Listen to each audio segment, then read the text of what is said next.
Sveiki visi, jau po truputį mes renkamės, matau, kad daug žmonių jau yra, dar yra kelios minutės, kol prisijungs kiti, tai palauksime. Labą dieną. Taip, matau ir mūsų investuotojų, ir svečių, matau žmonių, kurie dar ruošiasi investuoti kartu su mumis. Gerai. Jau yra 53 žmonės, tai aš norėčiau pradėti gal nuo 2 klausimų. Pirmas yra Artūras savo prezentacijų pabaigoje parodės prognozes didžiųjų bankų šiems metams apie S&P indeksą, ar augs, ar kris. Tai noriu paklausti jūsų, kaip jūs manote, tu aš paleisiu polą. Įdomu bus išgirsti nuomonę, kiek žmonių mano, ar S&P augs, ar kris šiais metais. Tuoj ant savo ekrano pamatysite.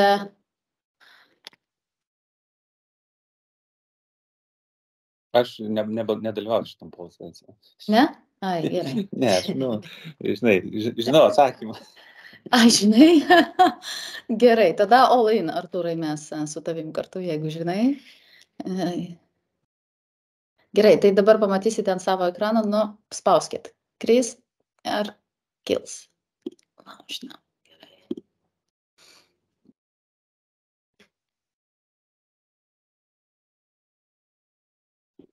Gerai, aš irgi submitinau. Kol kas yra tik mano atsakymas, laukiam kitų. Drąsiau, kris, kils, kol kas kils laimi. Laimi dar. Didžioji dauguma kol kas galvoja, kad vis dėlto S&P kils. Gerai. Žiūrėk. Visi pakankamai pozityviai nusiteikę šiems metams. Artūrai, pažiūrėsim, ką tu pasakysi mums. Ne, čia ne. Tų nuomonių galim kiek, bet... Didieji bankai jau savo prognozę šiems metams pateikė. Ir kaip visada, jie labai skiriasi vieni nuo kitų. Ir dažniausiai, kaip po to rodo retroperspektyva, kad visi jie buvo beveik neteisūs. Kaip dažniausiai ten vienas arba keli pataiko tiksliai, o visi kiti yra maždaug geriau arba blogiau. Gal šiais metais jiems seksis geriau su prognozėmis, gal mūsų auditorija geriau irgi paprognozuos. Jau matau, kiek mūsų 100 žmonių. Gerai, puiku. Dar kelios minutės. Dar pasinaudosiu galimybę, pasidalinsiu savo ekrano prieš Artūrui pradėti. Tai Artūrai, matai? Visi mato? Taip. Tai mūsų puslapis Synergy Finance atsinaujino. Jeigu pirmą kartą jungiatės, tai aš esu Rena, dirbu su investuotojais Synergy Finance valdymo įmonė. Artūras yra vienas iš bendrakūrėjų ir investicijų departamento skyriaus vadovas. Šiandien noriu tiesiog pasidalinti mūsų puslapį, parodyti, kad mes atsinaujinom. Jeigu prieš tai jungiatės, tai atsirado naujas skiltis, portfeliai, kuri ženkliai palengvina gyvenimą investuotojams, kurie ateina ir pamato tos mūsų 9 fondus viešai platinamus, kuriuos galite investuoti nuo 50 eurų. Tai jau turime galimybę pasiūlyti jums portfelius. Ateinate, čia bandome tada atsiriboti, kam tinka, kam netinka, bet bendrai, jeigu domitės investicijomis, tai galite ateiti pažiūrėti, kaip atrodo portfelis iš skirtingų Synergy Finance valdomų fondų ir kaip jūs galite pasiekti su skirtingomis tomis proporcijomis tam tikras grąžas, kaip įmanoma, kokias rizikas galima tikėtis. Tai jų yra skirtingi 3. Tarkim, aš galiu čia užeiti į tą maksimalų ir parodyti, kaip atrodo ta standartinė sudėtis. Galima pasirinkti preliminariai sumą, pažiūrėti, kaip atrodytų investicijas su skirtingomis sumomis. Ir galima padaryti korekcijas, pavyzdžiui, koregavimas. Galima pridėti tų tematinių mūsų fondų, galime technologijas daugiau pridėti. Aišku, su kiekvienu tokiu judesiu, tai arba padidės rizika, arba padidės diversifikacija, gali padidėti potencialiai grąža. Tiesiog čia tokia informacija visiems, kas nebuvo arba nematė dar šitą mūsų naujieną. Taip, baigiu dalintis. Matau, kad jau yra atsakymų, dauguma vis dėlto galvoja, kad šiandien S&P kils. O dar paklausiu, įdomu, kiek yra šiandien iš tų 146 žmonių, kurie jau prisijungė, investuoja su Synergy Finance. Taip, ar investuojate į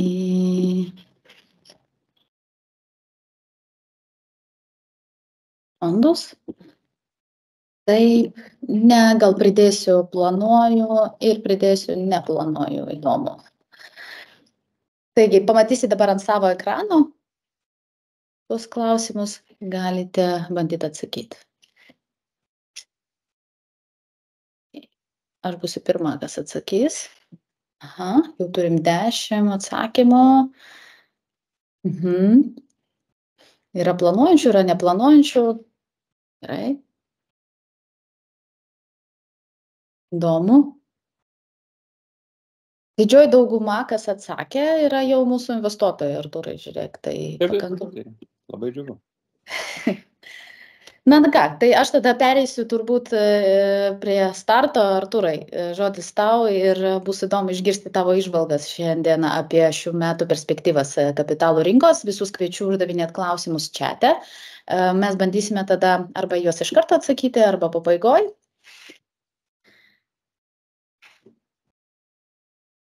Gerai, Artūrai, tai aš pasidalinau skaidrėm, tai man patvirtinkit, kad viskas ok yra. Jo, viską matom, labai gerai. Viskas ok, gerai, aš to truputį pasikoreguosiu, užsidėsiu. Dabar turėtumėt matyti tokį raudoną, tiesiog, kad parodyt, kur. Matot ar nematot tokį raudoną taškelį, Rena? Taškelį nemačiau, bet mačiau liuksą. Dabar pabandyk dar kartą. Buvo vienu metu ten mirksėjo. Ok, tai galime ir taip. Tai ačiū Rena už trumpą įžangą. Labai džiaugiamės, kad tikrai nemažas kiekis prisijungė. Čia gal bus ir rekordinis skaičius dalyvaujančių. Labai džiugu, kad didžioji dalis dalyvaujančių esate mūsų klientais. Tai tikrai, jeigu turės kažkokių specifinių klausimų, tai po pačio pranešimo dar galėsim padaryti ir atsakyti tuos klausimus, ar tai bus susijęs su techniniais dalykais, ar su rinkom, čia nesvarbu. Tai va, o šiandieną turbūt pasistengsiu pakalbėti, iš principo 2 blokai bus. Tai pirmas blokas būtų, apžvelgsim bet kokiu atveju 23 metus, nes manau, kad žiūrint į priekį visada reikia įsivertinti, iš kur mes atvažiavom, nes, kaip pamatysite, prognozės gali būti vienokios, o realybė kitokia. Ir antra dalis, pasižiūrėsim būtent, ką skirtingi ekonomistai, strategai prognozuoja, ką skirtingi modeliai prognozuoja šiem metam, gal net ilgiau, 10 į priekį, ir kaip galim būtų bandyti struktūrizuoti tą portfelį.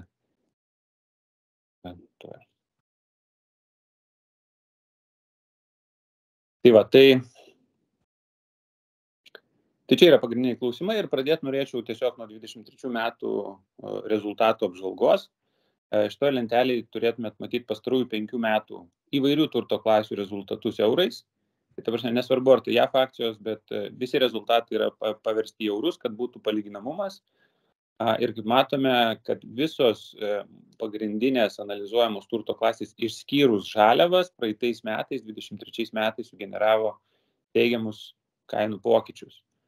Tai metai tikrai buvo geri. Taip, čia turbūt nieko aš jau nenustebinsiu, visi tą žinot, matėt. Metai istoriškai tikrai geri, galit pasilyginti, pasižiūrėti, kaip sekėsi, pavyzdžiui, 22, 21, 20 metais per COVID-ą. Tai tų rezultatų pasiskirstimas per tuos 5 metus skirtingose turto klasėse, turbūt, sakyčiau, nuo kokių -30 iki +50. Tai labai įvairūs rezultatai buvo. Praeiti metai buvo tikrai istoriškai geri.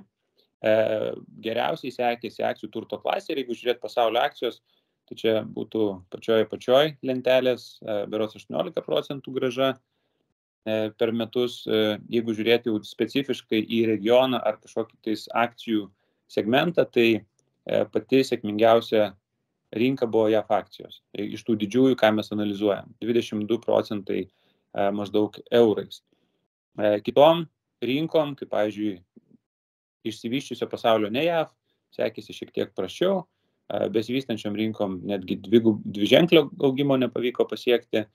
Jeigu žiūrėti, tarkime, mažų įmonių arba vertės akcijos, jos irgi šiek tiek mažiau, ten 12-14% grąža buvo. Bet praktiškai visos akcijų rinkos sugeneravo vadinamą double digit, tai reiškia dviženklį augimą. Kitos turto klasės, ten tarkim, nekilnojamam turtui sekėsi šiek tiek prasčiau. Obligacijos, pavyzdžiui, Europos sugeneravo apie 7% grąžą, kas, tikrai visai neblogas rezultatas, tai netgi tokiom kaip obligacijos. Iš turto klasių, kuriuom sekėsi prasčiausiai, tai jau minėjau žaliavos, rezultatas neigiamas, -9% ir jeigu lyginsime, tačiau, kas yra įdomu, prieš tai 2 metai buvo super geri. Prieš tai 2 metus žaliavos iš principo raliavo ir praeitais metais įvyko tas, sakykime, shiftas ir jos šiek tiek apstojo. Tai bendrai susumuojant, praeiti metai buvo, nesakyčiau, kad super geri, bet tikrai buvo geri.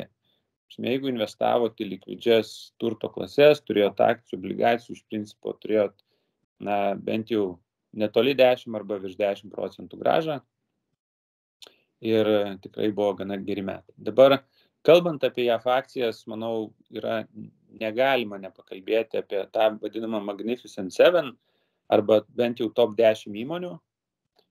Kodėl? Nes aš manau, vienas dalykas, po jomis slepiasi labai daug dalykų ir, čia tada diskusinis klausimas, o jeigu jas išmetam, tai gal tada pamatom realų vaizdą, ar jos iš tikro parodo realų vaizdą. Tai įdomumo dėlei aš pateikiu,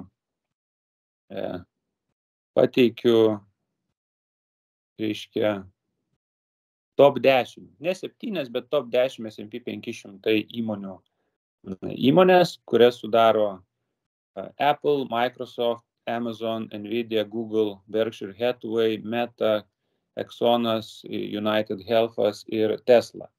Tai iš šitų 10, 7 yra Magnificent 7, atėmus Berkshire Hathaway, Exxoną ir United Healthą. Tai šitų 10 įmonių praeitų metų grąža buvo berods 60%, virš 60%, S&P indekso grąža doleriais buvo apie 20 keli, o tų likusių 490 įmonių grąža buvo vos 8%. Tai mintis ta, kad tos 10 įmonių, kurios sudaro apie 30% S&P indekso pagal rinkos kapitalizaciją, tai yra tik 10 įmonių sudaro trečdalį, vadinkim, JAF verslo vertės, jos sugeneravo 86% viso prieaugio.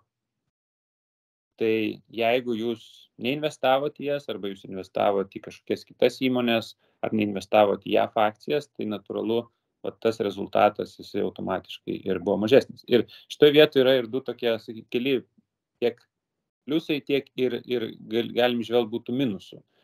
Tai pradėsiu aš gal nuo tų minuso rizikų, tai kad, kaip matome, nors pačių įmonių vertė yra 30% visos rinkos, bet jų sugeneruojamas pelnas viso labo apie 20 keli procentai. Tai ką tai reiškia? Tai reiškia, kad iš principo tos top 10 įmonių, kurios sugeneravo labai gerus rezultatus, jos yra sąlyginai brangesnės. Tai yra apie 40% brangesnės negu visa JAF rinka, kai tuo tarpu likę 490 komponentų yra šiek tiek pigesni, apie 15% pigesni negu vidurkis. Tai ir vyksta tokia diskusija, vadinkim, ar nėra taip, kad tos top 10 ar tos top 7 įmonės iš principo iškreipia vaizdą.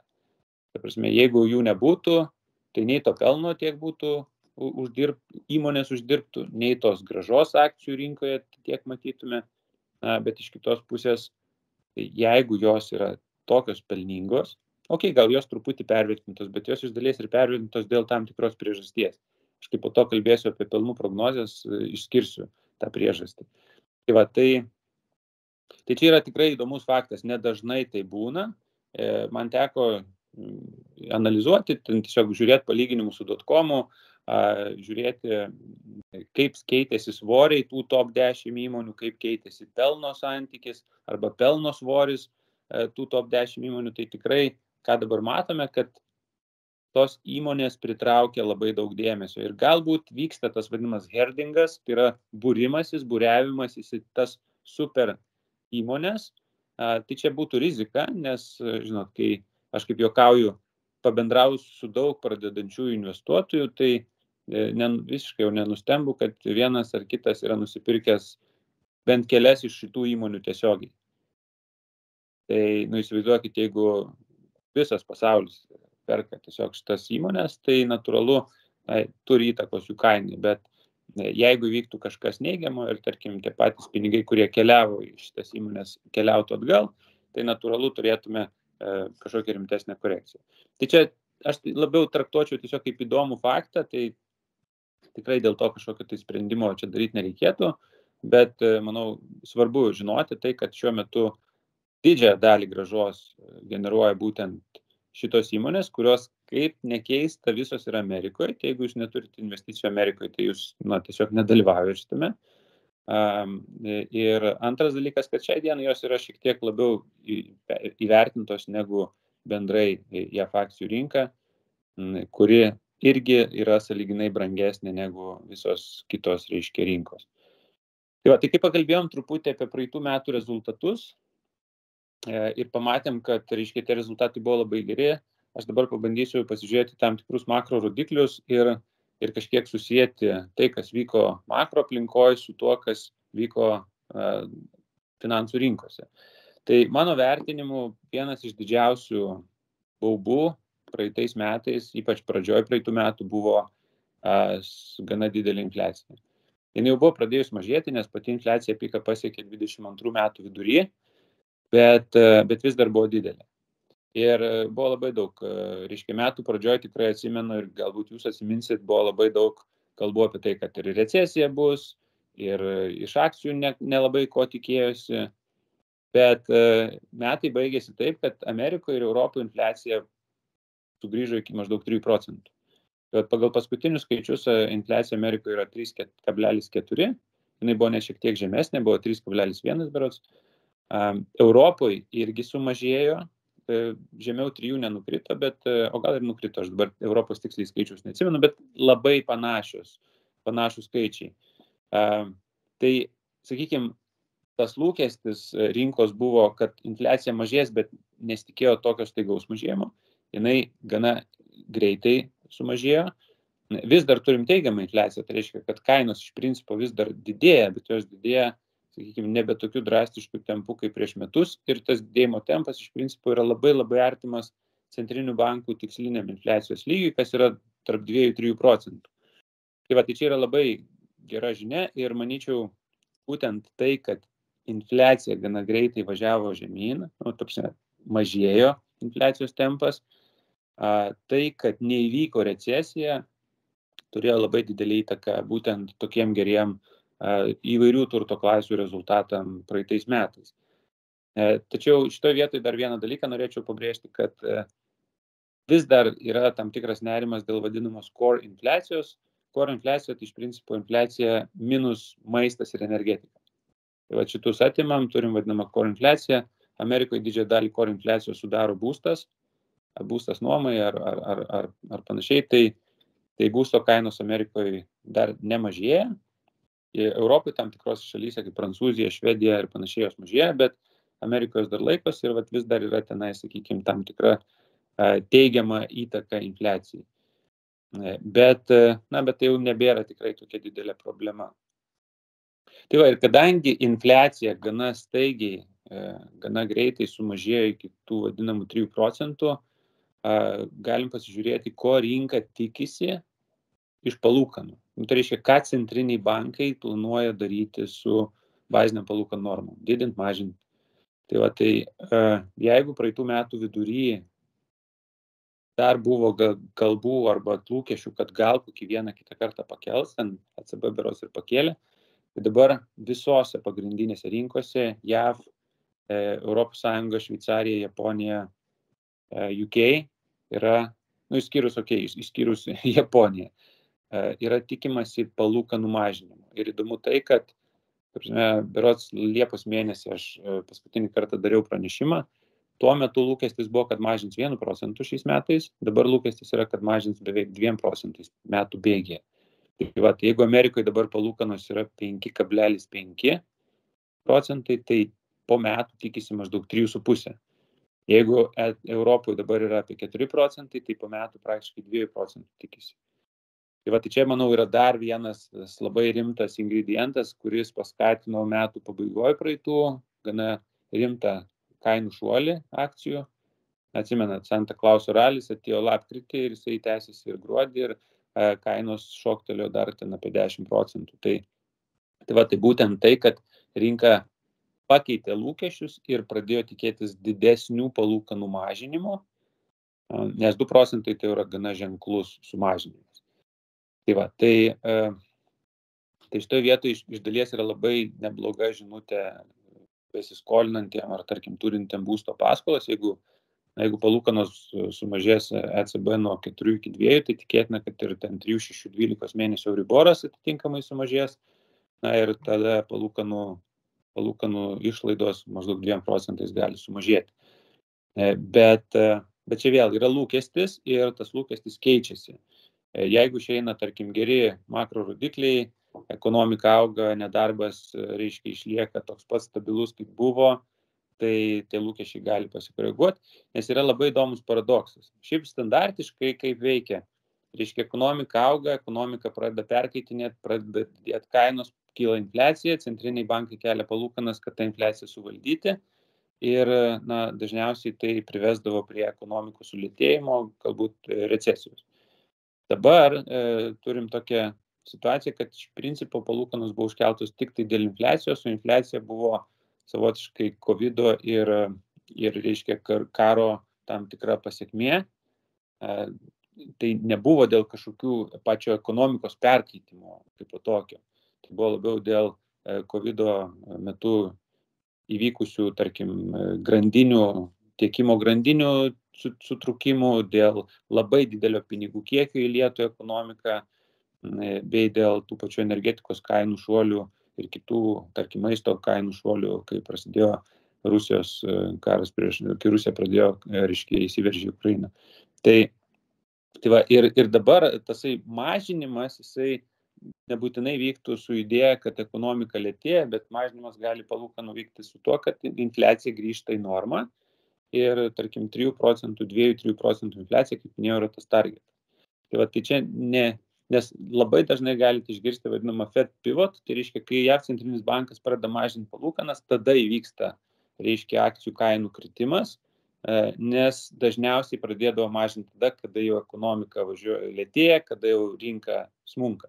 Tai dabar nebūtinai tas pivotas vadinamas, arba kai pradeda mažinti palūkanas, turėtų būti siejamas su jau ekonomikos sulėtėjimu. Ir kol kas gera žinia yra ta, kad netgi ir palūkanom padidėjus, ekonomika, ypač Amerikoje, tai yra vienoje didžiausių ekonomikų, išlieka gana stipri. Nedarbas, jisai nerodo kažkokių labai rimtų ten didėjimo signalų. Tai ta bendra situacija kol kas yra pakankamai gera. Bet kol ta situacija yra gera, tai vėlgi centriniam bankam duoda, sakant, erdvės tų palūkanų dar nemažinti. Tai ir ką pastebim pastarasis porą savaičių, bent jau aš ką pastebėjau tiek iš Lietuvos centrinio banko vadovo, tiek iš ECB vadovės, tiek iš FED tam tikrų narių, kad bando žodžiais rinką raminti, kad jūs nesitikėkit, kad čia taip staigiai mes mažinsim. Tai bando komunikacijos, kaip sakant, įrankiais tuos lūkesčius šiek tiek valdyti, kad nebūtų rinka tiek optimistiška dėl palūkanų mažinimo. Bet kokiu atveju lūkesčiai yra tokie ir jeigu tai bus, tai tikrai atlaisvins. O gal, Artūrai, dar galim labai trumpai pabandyti apibendrinti tą pirmą dalį prezentacijos. Pirmą pasakėjai, kad visą rinkos realiai prieaugį praeitais metais padarė tas Magnificent Seven ir iš esmės visi kiti sektoriai, kaip ten biotechnologijos, nekilnojamas turtas, alternatyvi energetika, ten jie stagnuoja. Dabar mes, beje, mūsų investuotojai tą gali pajusti ir pamatyti, kad, praeitais metais, mūsų ir tie tematiniai fondai, kaip Megatrendai, Demographics, jie irgi tuo pačiu ir stagnavo. Dabar mes turime tą situaciją, kai, kaip pasakei, kad infliacija normalizavosi, palūkanų normų didinimas neužprogramavo kažkokio labai didelio nuosmukio ar šiaip nuosmukio ekonomikoje. Tai gaunasi, kad ekonomika laikosi gerai ir jeigu tos palūkanos mažės, tai investuotojai, ko jie gali tikėtis iš tų kitų sektorių temų apart technologijų dabar? Ar tai reiškia, kad tie sektoriai gali atsigauti ir jau pradėti augti? Aš šitoj vietoj turbūt pradžiai bendrai pakalbėčiau apie tai, kad jeigu rinka dabar įskaičiuoja, mano manymu įskaičiuoja, kad tiek mažins, tai jeigu tiek mažins, ten kažkos ekstremaliai gero ir blogo tikės nereikėtų, bet tai reikš, kad tiesiog įvyko tai, ko tikėjosi ir turėtume eiti normalių kelių. Tai taip, tai, kas brango mažiau, galbūt turės galimybę pasivyti, nes mes matėm metų pabaigoje tą, kad tam tikri sektoriai, metų pabaigoje nebūtinai techas buvo geriausias. Per metus taip, bet metų pabaigoje nebūtinai techas buvo geriausias. Tie small capai, value akcijos, jos atrodo, kad parodė šiek tiek geresnį rezultatą. Bet aš labiau kalbėčiau apie tai, kad dabar mes turim kelis scenarius, kaip ir visada. Vienas scenarius, kad įvyksta tai, ko tikisi, o kitas scenarius neįvyksta. Ir neįvykt gali į dvi pusės. Gali, pavyzdžiui, labiau palūkanas mažinti, bet gali būti mažiau palūkanas mažinti. Ir manau, šitoje vietoje yra didesnė rizika, o gali palūkanas visgi mažinti mažiau. Ir į tą, tarkim, rinką gali reaguoti labiau neigiamai. Bet į tavo klausimą atsakant, tai, taip, jeigu tai pažiūrėt labai labai ilgą istoriją, tai taip, technologijų sektorius jisai turi šiek tiek demonstravo didesnį augimo potencialą, tarkim, vertinant metinę grąžą negu bendra rinkos vidurkis, bet tai nėra kartais nesiskiria. Nėra, kad vienur 5%, kitur 20%. Tai labiau yra, tarkim, tarp 8 ir 12% ribos. Tai aš tai bendrai žiūrėčiau, kad žiūrint ilgesnį laikotarpį, nebūtinai metus į priekį, 3-5 metus į priekį, tai dažniausiai labiau apsimoka investuoti į tuos sektorius, kurie yra mažiau pabrangę arba jie pigesni yra. Nes tas pigumas iš principo jisai ilgainiui įsiverčia į tikėtiną grąžą ateityje. Čia, kada geriau pirkti, kai pajamingumas yra 10 ar kai pajamingumas yra 5%. Tai aš iš tos pusės žiūrėčiau. Ir tavo klausimas labai teisingas. Žiūrint iš investicijų valdytojo pusės, tas yra vadinama, kurį sektorių dabar overweightinti arba underweightinti. Reiškia, kurį sektorių dabar reikėtų investuoti galbūt šiek tiek daugiau, į kurį šiek tiek mažiau. Ir dažniausiai rekomenduojama yra daugiau investuoti į tuos sektorius, kurie pastaruoju metu underperformino. Reiškia, jie tiek daug nebrango, nes ilgainiui vyksta tas vadinamas mean reversionas. Tai yra vis tiek grįžtam prie vidurkių kažkokią formą. Gerai, ačiū. Tai ir dar vienas toks mūsų makro indikatorius, ką mes stebim, įsivertinti apskritai bendrą ekonominę temperatūrą, tai yra OECD aplenkiantis indikatoriai. Tai ta melsva linija, jinai simbolizuoja tam tikrą ekonomikos aktyvumą. Bazinis lygis yra 100 ir jeigu rodiklis yra virš 100, reiškia ekonomika auga ir plečiasi, jeigu žemiau 100, jinai arba jos augimas lėtėja, arba jinai netgi traukiasi. Tai matot, kokios duobės buvo per 2008 metų krizę, koks kritimas buvo rodiklio per COVID-ą. Tai yra iš vis tragedija, atrodo, buvo. Bet esmė ta, kad šiai dienai šitas rodiklis yra virš 100 ir kyla, tai reiškia, kad esam bendrai G20 kontekste esam augimo stadijoje. Ir šitoje vietoje aš galiu pasakyti tai, kad turim mes tam tikras strategijas, kur galim keisti rizikingų saugių investicijų svorius. Tai ką mes bent jau pas save darome, tai reiškia, jeigu šitas indikatorius yra kilimo, reiškia, jisai kyla, tai gali būti žemiau 100 ir kyla, arba aukščiau 100 ir kyla, bet yra arba atsigavimas, arba augimas. Tai tokiose stadijose mes esam linkę daugiau investuoti rizikingas turto klases, kaip, pavyzdžiui, akcijos, bet jeigu šitas rodiklis jisai pradeda, reiškia, apsisuka ir pradeda žemėti, pradeda mažėti vertėjo, tai tada mes galėtume mažinti rizikingų investicijų dalį. Tai išvada tokia, kad kol kas šitas rodiklis rodo augimą ir tai iš principo reiškia, kad ekonominis klimatas bendrai yra kol kas geras ir kad bendrai ekonomika tų 20 didžiųjų valstybių nejuda į priekį. Jeigu žiūrėsime atskirų šalių, ten tarkim, nežinau, Vokietija, Prancūzija gali skirtingai atrodyti, bet čia imam tą bendrą global tokį indikatorių. Čia yra, sakykime, šitoje vietoje tai yra gera žinia, nieko čia daugiau nepridursi, kol kas tendencija ekonomikos yra į priekį.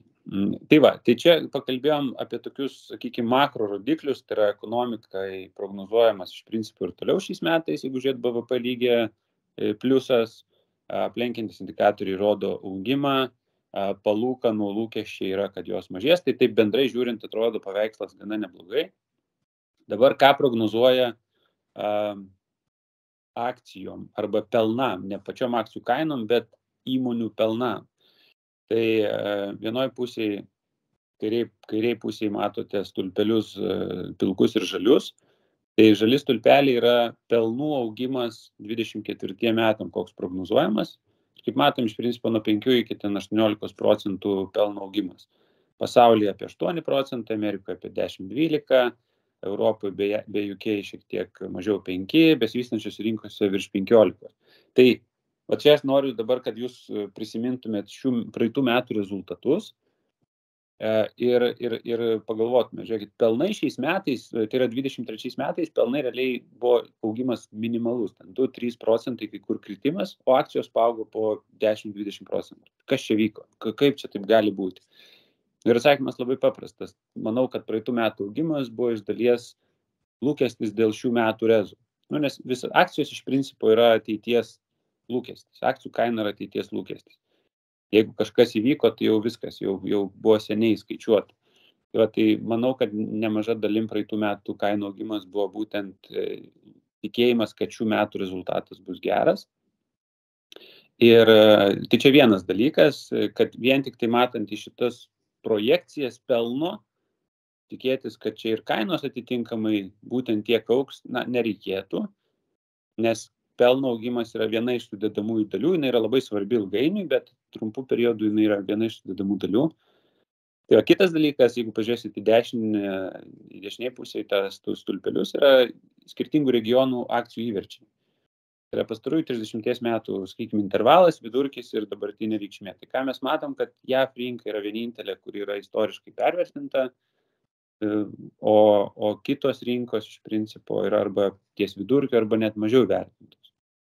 Tai čia tokia viena žinutė, o kita žinutė, tai pažiūrėkime, o ką prognozuoja, čia galim grįžti į tą polsą ir pažiūrėti, o ką prognozuoja, reiškia, aš dabar čia bijau sumeluoti, bet kažkur 15 skirtingų finansų institucijų analitikai. Ir aš nubrėžiau specialiai 3 linijas, kaip matote, nuo dabartinės reikšmės indekso 3750 buvo, kai dariau print screeną. Tai vidutinė prognozija yra, kad metų pabaigoje S&P indeksas bus 5000. Tai yra apie plus 6%. Tai jeigu pelno augimą prognozuoja 12, tai kodėl kainų augimą tik 6%?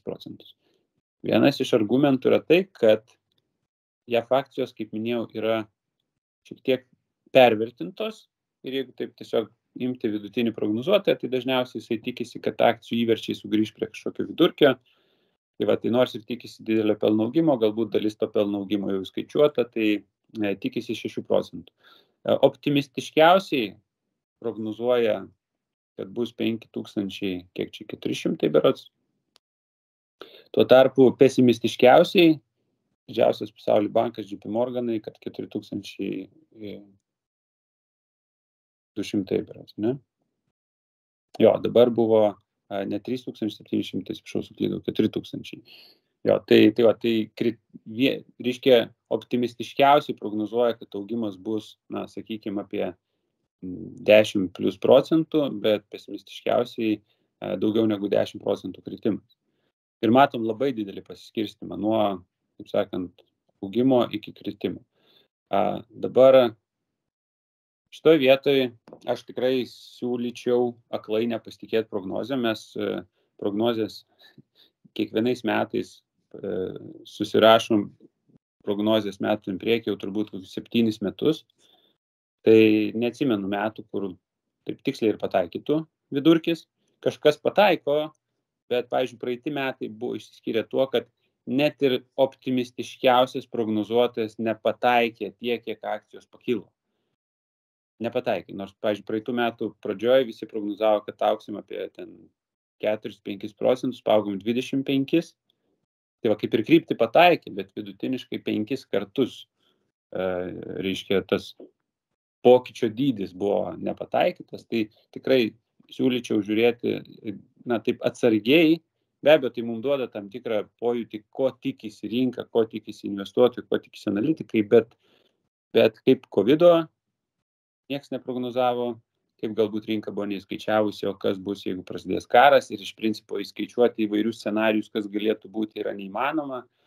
Tai visada reikia būti pasiruošus tam netikėtumo faktoriui, bet toks yra lūkestis. Tai reiškia, tai bendrai žiūrint, kaip minėjau, ekonomikai prognozuoja augimą, įmonių pelna prognozuoja augimą, natūralu, kad su tuo pačiu optimistinė gaidele iš principo yra šiuo metu prognozuojama ir kad kainos, bent jau JAV akcijų kainos judės į viršų. Ir šitoje vietoje aš noriu truputį dar sugrįžti prie to Magnificent 7. Tai jeigu JAV, ar čia jisai yra labai pervertintas ar ne, aš tiesiog nepateiksiu vizualiai, bet reiškia, mačiau skaičius, kad jeigu JAV akcijom bendrai yra prognozuojamas apie 12% pelno augimas, tai tų top 10 įmonių kontekste, kur didžiąją dalį sudaro techas, yra prognozuojamas apie 20-30% pelno augimas. Tai prasme, kad jisai gerokai 2-3 kartus tikėtina viršis. Tai va, tai ir tas jų brangumas iš dalies yra pateisinamas tuo, kad tikimasi didesnio pelno augimo. Tai jeigu yra tikimasi didesnio pelno augimo, yra logiška, kad ir tos kainos kažkiek yra daugiau įvertintos arba tos akcijos daugiau, reiškia, santykinai įvertintos ar brangesnės. Tai va, tai čia tiesiog toksai truputį nukrypimas, bet iš principo lūkesčiai yra pozityvūs. Ir kalbant apie dar vieną rodiklį, mes įstebim, yra inversija palūkanų norma, tai šiai dienai tiek Europoje, tiek Amerikoje yra palūkanų normų inversija ir mano manimu, tai yra vienas iš tų tokių baubų likusių, jei nekalbėsim apie karą, kuris tai gali turėti neigiamas pasekmes. Mano manimu, tos didesnės palūkanos, jos jau dabar turi tam tikras neigiamas pasekmes, bet galbūt neigiamas pasekmes labiau už to, kad tiesiog vartotojai mažiau išleis kažkur kitur, verslai turės galbūt mažesnės pelno maržas ir panašiai, bet kol kas tai neatrodo, kad turi labai labai rimtų drastiškų pasekmių bendrai viso pasaulio ekonomikai. Tai va, šitą reikėtų stebėti, bet reikia taip pat suprasti, kad jeigu įvyksta taip, kad, pavyzdžiui, eurozonui bazinės palūkanos nukatina 2%, tai va, tarkim, šitų obligacijų pajamingumas, jisai taip pat sėkmingai sumažėja nuo 3,5 iki maždaug 1,5, čia šitą skalį. Ir mes inversijos iš principo nebeturime. Tai va, tai jeigu taip įvyksta ir įvyksta su gana, taip sakant, smooth soft landingu, tai taip sakant, gal nieko ir blogo nenutiks. Aš manau, Artūrai, gal galima trumpai pakomentuoti, kas ta yra inversija? Iš principo, jeigu taip labai trumpai, aš rekomenduočiau ir įdėsim galbūt į aprašymą nuorodą į atskirą prezentaciją valandos trukmės, kur labai išsamiai yra Lukas pristato, kas tai yra inversija. Inversija tai iš principo yra vienas iš makro, kas tai yra skirtingo termino valstybinio obligacijų palūkanų kreivė. Tai reiškia, sudedam, koks yra pajamingumas už 1 mėnesį metinis, koks už metus, koks už 5. Tai yra, kiek, tarkim, kiek Vokietija moka skolindamasi pinigus skirtingiam terminam. Sudedam visus tos taškus ir nubrėžiam kreivę, palūkanų normų kreivę. Ir standartinė palūkanų normų kreivė yra kylanti. Tai reiškia, trumpi pinigai pigesni už ilgus. Invertuota kreivė yra tada, kai trumpi pinigai yra brangesni už ilgus. Ir taip įvyksta dėl to, kad dažniausiai dėl didelės infliacijos centriniai bankai, siekdami ją stabdyti, kelia bazinės palūkanas ir atitinkamai brangsta trumpi pinigai. Visiems brangsta valstybėm, gyventojam, verslam trumpi pinigai. Ką tai skatina? Tai skatina pinigus, reiškia, galbūt stabdyti investicijas, galbūt pasidėti indėlį, galbūt žiūrėti atsargiau.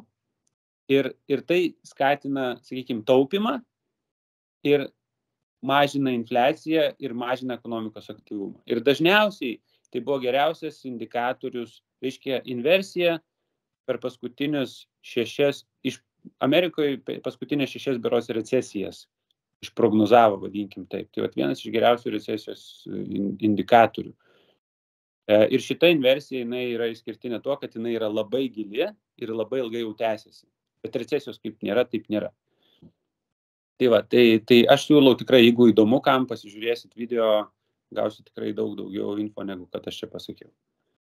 Bet dėl to jinai šiek tiek ir, sakykime, vienas iš tų baubų, kuriuos aš dabar dar matau, bet kaip kolega Lukas yra sakęs, ar mes ją galim dabar žiūrėti taip, kaip anksčiau žiūrėdavom, nes būtent jinai dėl tam tikrų, šiek tiek kitų priežasčių vyksta, negu kad natūralus ekonomikos perkaitimas. Tai ir pabaigai aš noriu pasidalinti mūsų, bent jau mano asmeniškai labai mėgstamų įrankių, tai yra Research Affiliate, turi įrankį, kur prognozuoja įvairiom turto klasėm pagal tam tikrus aiškius labai modelius 10 metų priekį vidutinės metinės grąžas. Tai yra lūkesti, ko gali tikėtis iš įvairių turto klasių. Ir čia yra ir akcijos, ir NT listinguojamas, ir obligacijos skirtingos ir taip toliau ir panašiai. Ir jeigu taip žiūrėti, raudonas stulpelis yra įvairios akcijos, ir čia yra besivystančių rinkų akcijos, čia yra JAF akcijos.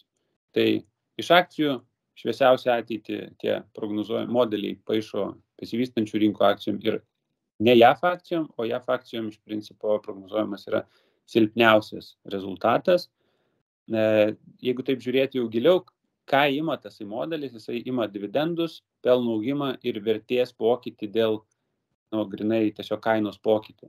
Tai kadangi dabar JAF akcijos yra istoriškai pervertintos, tai nors ir prognozuojama, kad dividendus mokės ir prognozuojama, kad pelnas augs, bet vien tik atsižvelgiant į tai, kad jos yra sąlyginai pervertintos ir jeigu ta kaina sugrįžta prie vidurkio, tai atitinkamai ta grąža gali būti šiek tiek mažesnė.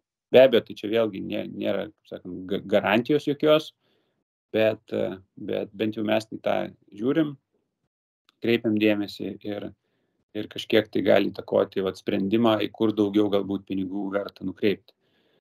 Ir prieš išvadas aš noriu pasidalinti tiesiog, jūs šitą informaciją galite rasti mūsų svetainėje, Arena rodė, yra visų fondų rezultatai, mokesčiai, viskas vienoje vietoje, labai paprastai ir aiškiai, nereikia ten per 15 skirtingų klikų eiti, ieškoti ir nerast.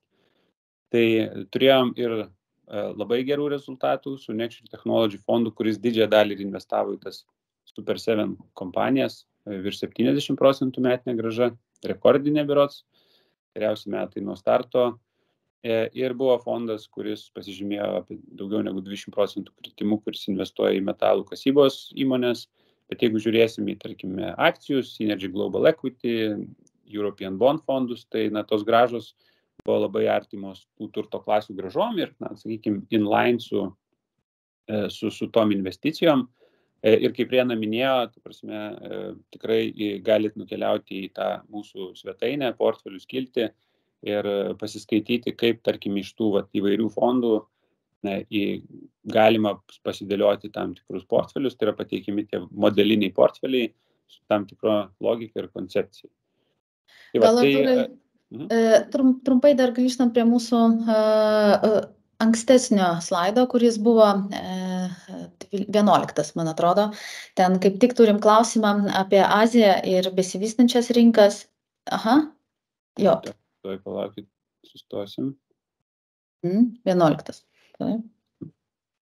Taip, mes irgi iš savo investuotojų dažnai girdime, bet ką rodo ir šitas modelis, ir ką mano ir mato profesionalūs valdytojai, kad Nebūtinai tas, kas važiavo paskutinius 10 metų, gali būti rekordų mušikas artimiausius kitus 10 metų. Tas S&P buy and hold strategija, kurį mes girdime iš investuotojų, kurie pradėjo sąlyginai investuoti neseniai, paskutinius 3-5 metus, svarbu suprasti, kad S&P, pavyzdžiui, dar aš atsimenu studijų laikais, ten 7 metais niekam neįdomu buvo, tas indeksas 10 metų iš eilės darė vos ne 4 ar 4,5, čia Artūrai tu manai pataisysi, vidutinė metinė grąža buvo iš to indekso, niekam neįdomu buvo visiškai JAV akcija.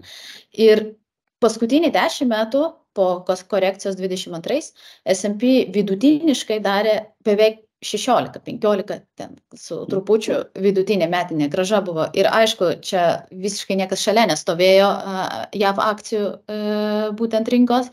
Ir dabar, ką rodo ir modeliai, ir ką mes matome, kad besivystančios rinkos, kurie atrodo šiandien yra savo ten paskutinių kelių dešimtmečių žemumose pagal savo kainą, gali atrodyti kaip įdomesnis sprendimas. Ir jeigu jūs planuojate kažkokius ETF įtraukti į savo portfelius, tai verta pažiūrėti ir emerging markets, ir Japoniją, kuri galima būtų šiek tiek, kaip ir Artūras sakė, šiai dienai didinti riziką ir didinti diversifikaciją, galima šiek tiek pridėti ir bandyti jau pagauti gal tą trendą, jeigu esate ilgalaikis investuotojas.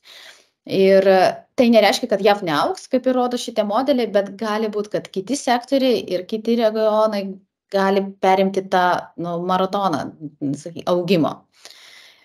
Ir jo, tada Artūrai, tada turbūt prie išvadų irgi kažką panašaus pasakytum.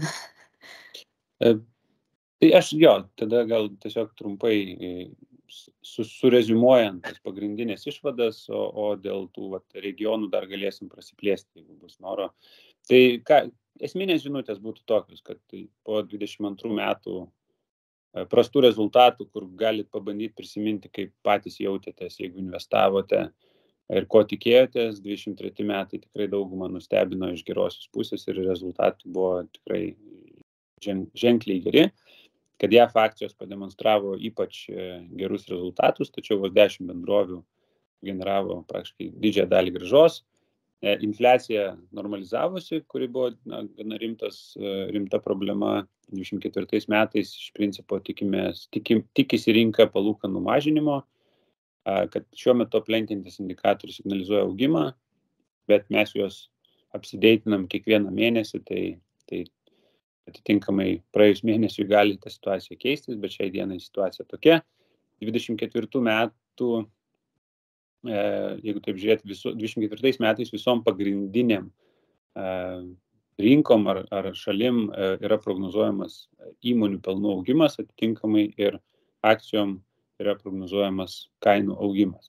Ir va čia turbūt, Irena, sugrįžtant prie tavo komentaro, kad vertinant ilgesnį laikotarpį, ir aš nenorėčiau žiūrėti metam į priekį, bet jeigu taip žiūrėti 5-10 metų priekį, tai taip dažniausiai labiau apsimoka orientuotis į santykinai pigesnius regionus. Ir aš tiesiog pasidalinau, va čia tokį trumpą gal, neturiu skaidrių pailiustruoti, bet mes per mokymus, reiškia, pasižiūrim į 4 skirtingus regionus. Tai yra JAV akcijos, Europos akcijos, Azijos akcijos ir besivystančių rinkų akcijos. Istorija yra tokia, palyginama istorija yra nuo 70 metų. Tai yra grubiai 50 metų, pusę amžiaus. Per tą periodą skirtingų regionų grąža metinė buvo tarp 9-10%. Nesvarbu, ar tai Europa, ar tai Amerika, ar panašiai. Tai žinai, kad praktiškai identiškai. Bet buvo, pavyzdžiui, periodas nuo 70 iki 90 Azijos akcijos, kaip čia pasakysiu, uždirbinėjo po 20% metinio, bet viskas baigėsi 90 metų Japonijos akcijų kainų burbulu, kuris dar iki šios dienos išsivalinėja. Ta prasme, dabar Nikkėjus dar netoli yra lygio prieš 30 kelis metus. Tai va, tada buvo Europai geresnis periodas, kuris galbūt tęsiasi 10 metį. Tada buvo besivystančių rinkų aukso amžius, kuris buvo tarp 2000 ir 2008 metų. Kaip tu minėjai, kad 2007 apie JAV niekas nešnekėjo, bet visi šnekėjo apie BRICS-us, visi šnekėjo apie centrinę rytų Europą, ypač Lietuvos investuotojų kontekste, nes rezultatai buvo tenai. Ten akcijos augo po 20-50% per metus. Tai dabar turėjom Amerikos aukso amžių ir jeigu taip, tiesiog užduot savo klausimą, ar yra logiška, kad viena ar kita rinka toliau 10 metų gali demonstruoti, tarkim, kartais geresnius rezultatus, tai atsakymas turbūt taip gali, bet šansai yra nedideli. Tai ta prasme, kad jeigu jos ir po 10 metų bus 2 brangesnės negu visos kitos rinkos, nes tiesiog visi ten savo pinigus kiš, tai tada taip, bet taip žiūrint iš rizikos pusės, tai yra turbūt gana didelė rizika, kad taip nebus. Tai jeigu žiūrint ilgesnį negu metų periodą, nes metam tie įverčiai, jie labai, sakykime, mažai vertės duoda, ta prasme, kad trumpesniam laikotarpiu labai stipriai veikia, daug stipriau veikia, sakykime, rinkos sentimentas, pinigų srautai ir panašiai. Bet ilgainiui tai bet kokiu atveju yra pelnas. Ir, bent skaičiai nerodo, kad, tarkim, jeigu žiūrėt pelno maržas, tai Amerikoje pelno marža yra didesnė negu Europoje. Tarkim, Amerikoje apie 12%, Europoje apie 90%, bet nesiskiria dvigubai. Tai turbūt apibendrinant investuotojų, kuris šiandien planuoja kažką daryti su savo portfeliu arba dar nieko nedarė ir planuoja pradėti investuoti, tai kalbant apie tai, kad šiandien Artūras minėjo, kas yra aplenkiantis indikatoriai, tai reiškia, ekonomikos ciklas mus padrasina šiek tiek žengti tą drąsesnį žingsnį, tai yra didinti riziką ir didinti diversifikaciją, tai yra gal investuoti į ETF-us, kurie turi daugiau akcijų, arba į fondus, kurie investuoja akcijas, ir diversifikuoti daugiau pagal regionus. Ne tik JAV, bet žiūrėti ten, kur galite rasti daugiau tų besivystančių rinkų, kaip ir Artūras minėjo, kurie iki 2007 metų, 10 metų buvo rekordų mušikas, virš 10 metinių, kai JAV darė ten 4,5 vos. Tai galima taip pažiūrėti, arba, aš matau dar klausimas Azijos Kinijos fondo. Kinija yra daugiau gal specifikos turinti šalis šiai dienai, kuri nuo COVID-o dar negali atsigauti ir vartojimas, ir ekonomikos augimas, ir tie rinkimai buvo dabar tas nekilnojamo turto burbulas. Azijos technologijų fondas turi apie 40% Kinijoje šiai dienai ir investuoja tik į technologijų kompanijos, kurios, vėlgi turi tam tikrą meilę, nemeilę iš valdžios pusės, bet žiūrint į tą ilgesnį perspektyvą, kažkokią dalį savo skirti galima tam fondui ir jis yra labiau orientuotas tą ilgalaikį turto prieaugį. Tai, ką galima pasakyti, čia daugiau ir Japonijos yra, ir gal ir Indijos kompanijų atsiras daugiau, yra tas planuose. Ir klausimas yra dar apie Alpha Metals fondą, Artūrai. Ką tu gal? Tai aš turbūt tiek, sakykime, Azijos fondo kontekste, tiek ir metalų kasybos kontekste pasakyčiau turbūt tai, kad šie abu fondai arba, sakykime, sektoriai, regionai akcijų, jie yra dabar išgyvena tą, vadinkim, labai, nežinau kaip čia pasakyti, pilko ančiuko, nemėgstami yra. Tai ta prasme, Kinija su savo tai, kad baudavo labai stipriai technologijų įmonės ir įdomumo dėliai turbūt, jeigu neklystų, Kinijos akcijų indeksas yra apie 60% nuo piko nukritęs. Bendrai. Tai tam tikros technologijų įmonių akcijos Kinijos dar gali būti daugiau.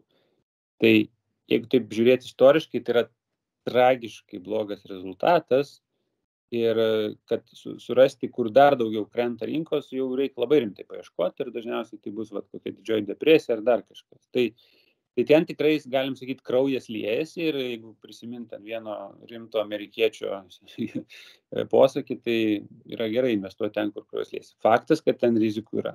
Tai labai panašiai ir su metalų kasybos, kad įmonės uždirba pelną, bet šiai dienai jos išgyvena tam tikrą investuotojų, kaip čia, kad jie yra nemėgstami. Tai atsakyti, ar jau nebekris, aš manau niekas. Mes negalim. Klausimas, kada tas sentimentas pasikeis. Ir kai jisai pasikeis, o anksčiau ir vėliau jisai pasikeis, tai tada ten augimo potencialas vienareikšmiškai yra gerokai didesnis. Jeigu sugrįžčiau, nesugrįžčiau, bet į skaidrę, kur buvo skirtingų regionų įverčiai, tai matėm, kad Kinijos akcijos įvertintos yra tikrai gerokai mažiau negu vidurkis. pelno augimo prognozė yra neįtikėtina. Tai vat, vienintelis klausimas yra, kada investuotojai sugrįš. Tai Kinijoje yra, manau, vienareikšmiškai yra ta politinė rizika, kad jeigu ten, tarkim, kokie didieji bankai, stambus pasaulio investuotojai sako, viskas Kinijoje neinvestuosim ir jie išeidinėja, tai natūralu pardavinėja akcijas ir tai spaudžia kainą, bet tai nereiškia, kad, sakykime, jie gali išeidinėti vien tik dėl to, kad tokį priėmė politinį sprendimą, kad nebeinvestuos ten. Tai va, tai aš sakyčiau, šitos nišinės pozicijos jos vienaip ar kitaip neturėtų sudaryti viso portfelio, nes tai yra labai specifinės sektorinės. Ir jeigu jūs perkate tik tai vieną tokį fondą, tai klausimas, ar jūs galite apskritai tokią riziką prisimti. Jo, tai čia tiesiog klasika. Jei matote, kuris fondas auga, investuojate į jį, bet be plano, aiškaus, ką su juo daryti, kada iš jo išeiti, be diversifikacijos. Čia tiesiog reikia turėti omeny, kad kuo siauresnis sektorius, tuo daugiau specifikos ir dėmesio reikia skirti tam dalykui. Tai pereinant prie Dariaus klausimo, kur kaip perki visą pasaulį, tada klausimų mažiau. Be abejo, ir... Jo. Aš negaliu nepritarti, perki WC ant Shield, tai ta prasme negaliu nepritarti ir čia turbūt viena iš geresnių strategijų, bet vėl, žinant, kad aš ir jūs esam žmonės, tai aš žinau tai, kad kai jau susidarys kažkokia didesnė suma tenai, tarkim, investuosit po 500 kas mėnesį, žiūrėkim, per metus 6,000, po 3 metų jau 20 ir nukristas WC kem procentų, natūralu jums pradės kirbėti, o ką daryti. Ar jūs toliau periodiškai investuosit ir čilinsit? Manau, nečilinsit, tai ir tada kils daugiau kitokių klausimų. Tai mano asmeninė nuomonė, vien tik tai pirkti vieną pasaulio akcijų ETF daugumai nėra geras sprendimas, nes jie tiesiog, kai bus rimta meškų rinka, neišbus. Tai diversifikavimas, ta prasme, nors dauguma finansų vadovėlių sako, reiškia, kad koksai investuotojas, kuriam 20-30 metų, jis gali obligacijų ir neturėti, nes jisgi dar jaunas, dar daug metų prieš akis. Iš savo patirties aš žinau, kad rimtesni negu 20% kritimai praktiškai nesvarbu, kokius amžius investuotojai, ar 50, ar 30, skauda vienodai. Tai čia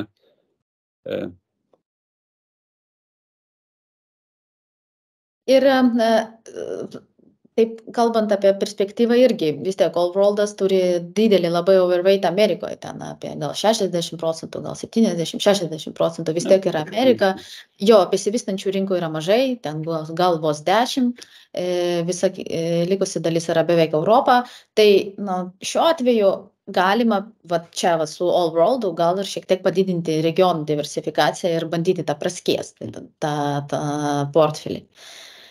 Gerai, tai aš manau, tikrai mes jau ilgai, beveik valandą laiko čia išbuvom. Artūras, aš, Lukas, Greta, visi esame visada pasiekimi ir jeigu turite kažkokių klausimų, mielai atsakysime. Ir tokių mes darome kas ketvirtį apžvalgų. Jeigu bus kokių konkrečių klausimų, rašykite, mes tikrai mielai visada būsime, kaip sakyti, atsakysime visus klausimus. Tai va, ačiū ir gero savaitgalio visiems.